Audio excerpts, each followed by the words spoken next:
अहमदाबाद के गरीब बच्चों ने सरकार के खिलाफ उठाई आवाज। अहमदाबाद के निकोल में रह रहे हैं अजय श्रम विहार के बेटे बेटियों को किताबें और पेंसिल पाउच उनके घर रखा था और वितरण किया, साथ ही कोल्ड ड्रिंक की बोतलें और गर्मी के लिए बिस्किट भी दिए।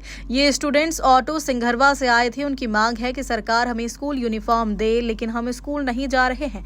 हमें उन्हें 12वीं क्लास से पैसे देकर लाना पड़ता है। भले ही आप उन्हें स्कूल से पैसे देकर लाते हैं, मुझे उन्हें बाहर से लाना पड़ता है।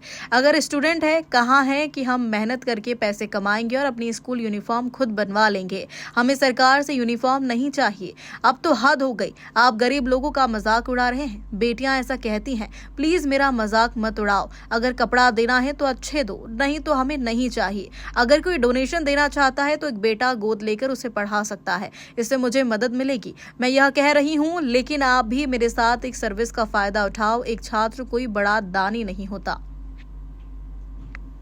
जय श्री कृष्ण।